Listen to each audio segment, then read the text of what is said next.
अस्सलाम वालेकुम। आज जो वाक़या मैं आपको सुनाऊंगा वो हातिम ताई का वाक़या है। बहुत दिन हुए अरब में एक कबीला था। इस कबीले को तय कहते थे। कबीले के सरदार का एक बेटा था, उसका नाम हातिम था। हातिम बड़ा बहादुर और सखी था। वो हर एक के काम आता था। क्या अमीर क्या गरीब, सब उसके गुण गाते थे।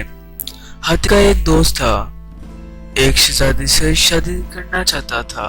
उस शहजादी का नाम बानो था। बानो इतनी खूबसूरत थी जैसे परी। एक दिन बानो ने मुनीर से कहा, मेरे पास मुर्गाबी के अंडे के बराबर एक मोती है, तुम कहीं से ऐसा ही मोती ले आओ तो मैं तुमसे शादी कर लूंगी। बेचारे मुनीर ने वैसा मोती बहुत तलाश किया मगर वो कहीं ना मिला। एक दिन हाथी जंगल में शिकार खेलने गया तो क्या देखता है कि मुनीर एक दरख्त के नीचे बैठा रो रहा है। हातिम को मुनीर पर बड़ा तरस आया। उसने पूछा, दोस्त क्यों रोते हो? मुनीर ने ठंडी सांस ली और मोती का किस्सा सुनाया। हातिम ने कहा, दोस्त मोती मैं लाऊंगा, चाहे मुझे समुद्र में गोता क्यों न लगाना पड़े। तुम घर जाकर आराम से बैठो, मेरे वापस आने का इंतजार करो। अल्लाह ने चाहा तो मैं जल्दी वापस आऊंगा। हातिम ने अपने बाप से इजाजत ली और सफर पर रवाना हो गया। चलते चलते शाम हो गई तो हातिम थक कर एक पेड़ के नीचे आराम करने बैठ गया। इतने में दो चिड़ियां उड़ती उड़ती आईं और इस पेड़ पर बसेरा करने बैठ गईं। जब हुई तो चिड़िया अपने चिड़े से कहने लगी, चिड़े चिड़े कहीं और चलो, मेरा जी यहाँ नहीं लगता। चिड़े ने कहा, तुम ठीक कहती हो, जी तो मेरा भी यहाँ घबरा गया है। सुबह हो गई तो कहीं और चलेंगे। चिड़िया कहने लगी, दरख्त के नीचे जो आदमी बैठा है ये बहुत परेशान मालूम होता है, न जाने इस बेचारे को क्या गम है। चिड़िया ने कहा, मुझे मालूम है इसे क्या गम है, इसका नाम हातिम है। ये अपने दोस्त के लिए एक मोती ढूंढने निकला है जो मुर्गाबी के अंडे के बराबर है। चिड़िया ये सुन के बोली, इतना बड़ा मोती कहाँ मिलता है? चिड़े ने अपने पर फड़फड़ा कर कहा, यहाँ से बहुत दूर एक दरिया है, उसके किनारे एक बड़ा सा परिंद रहता था जो 30 वर्ष बाद 2 अंडे देता था। एक बार उसने अंडे दिए तो एक अंडा परियों का बादशाह शम्स ले गया और दूसरा अंडा एक और बादशाह मायार को मिला। शम्स ने ये अंडा शहजादी बानो को इस साल कीड़ा पर दे दिया। अब शहजादी बानो कहती है कि जो कोई इस मोती का जोड़ा लाएगा मैं इससे शादी करूंगी। इतना के चिड़ा खामोश हो गया। चिड़िया ने पूछा, अगर कोई मायार बादशाह से अंडा मांगे तो वो दे देगा? चिड़िया बोली, शायद दे दे, वैसे माँ यार की शर्त ये है कि जो कोई उसे अंडे की पूरी कहानी सुनाएगा वो ये अंडा उसको दे देगा। हातिम को परिंदों की बोली आती थी। उसने ये सारी बातें सुनी के कान खड़े हुए। इतने में चिड़ा बोला, मगर भी चिड़िया, बादशाह माँ यार के महल तक पहुंचना बहुत मुश्किल है। रास्ते में कहीं देव आते हैं, कहीं जिन आते हैं और कहीं हंसते हैं।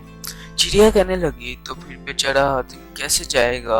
चिड़ा बोला, बस इसकी एक ही तरकीब है, नीचे जमीन पर हमारे बहुत से पर पड़े हैं, हातिम इन्हें समेट ले, जहाँ कहीं खतरा हो ये पर निकाले, अपने बदन से लगा ले, फिर कुदरत का तमाशा देखे। कोई जिन देव सांप अजहा उसे नुकसान नहीं पहुंचा सकेगा। सुबह हो गई तो हातिम ने पर्स मेटे और चल पड़ा।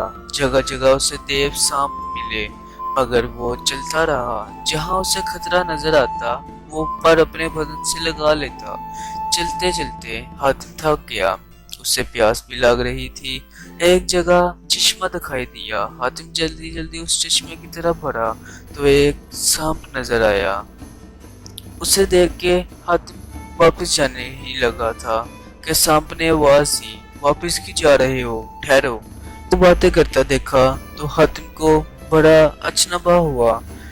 सांप ने उसे اپنے ساتھ چلنے کو کہا۔ حاتم اس کے پیچھے پیچھے چلنے لگا۔ شام حاتم کو ایک بہت بڑے باغ میں لے گیا۔ باغ میں ایک بڑا سا حوض تھا۔ شام حوض میں کود گیا اور تھوڑی دیر میں انسان بن کے نکل آیا۔ اس آدمی نے کہا، میں پریوں کا بادشاہ شمس ہوں۔ میں جھوٹ بولتا تھا اور ہر ایک سے لڑتا تھا، اس لیے اللہ میاں نے مجھے سام بنا دیا۔ میں نے دعا مانگی تو غیب سے آواز آئی کہ جب میں حاتم نام کے شخص کو دیکھوں گا تو انسان بن جاؤں گا، اور اگر حاتم میرے لیے دعا کرے گا تو پھر مرتے دم تک انسان ہی رہوں گا۔ حاتم نے یہ سن کر بادشاہ شمس کے لیے دعا مانگی۔ بادشاہ خوش ہو گیا اور حاتم سے کہا، مانگو کیا مانگتے ہو؟ حاتم نے سارا قصہ سنایا اور کہا، کس طرح مجھے ماں یار کی ملک تک پہنچا دو۔ بادشاہ شمس نے اسے ایک اڑن قلین دیا اور بولا، اس پر بیٹھ جاؤ، یہ تمہیں ماں یار کے ملک میں لے جائے گا۔ حاتم اڑن قلین پر بیٹھ گیا۔ قلین اڑنے لگا۔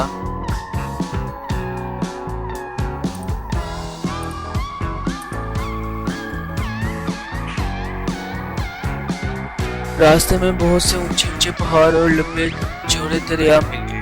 اڑن قلین سب کو پار کر کے ماں یار کے ملک میں پہنچا۔ ماں یار کے سپاہی اسے پکڑنے دوڑے، لیکن حاتم نے انہیں بتایا کہ وہ لڑنے نہیں، دوستی کرنے آیا ہے۔ سپاہی اسے ماں یار کے پاس لے گئے۔ ماں یار حاتم سے مل کر بہت خوش ہوا۔ حاتم نے اس سے موتی مانگا تو اس نے کہا، اے حاتم، مجھے اس موتی کی کہانی سنا دو گے تو میں یہ موتی تمہیں دے دوں گا۔ حاتم نے بادشاہ کو سارا قصہ سنا دیا۔ بادشاہ کہنے لگا، شاباش، جیسا سنا تھا ویسا ہی پایا، سچ مچ بہت بہادر اور مقدس انسان ہو۔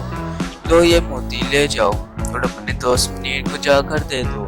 بادشاہ نے حاتم کو بہت سا روپیہ، پیسہ اور سونا چاندی بھی دیا، مگر حاتم نے انکار کر دیا۔ حاتم نے کہا، آپ کا بہت بہت شکریہ، میرے پاس خدا کا دیا سب کچھ ہے، مجھے صرف یہ موتی چاہیے۔ حاتم ماں یار سے موتی لے کر اپنے وطن واپس آیا۔ نیل اس کی راہ تک رہا تھا۔ حاتم کو دیکھ کر وہ بہت خوش ہوا۔ اس نے وہ موتی بانو کو دے دیا اور بانو نے اس سے شادی کر لی۔ اگر یہ ویڈیو آپ کو اچھی لگی ہو تو ہمارے چینل کو سبسکرائب کریں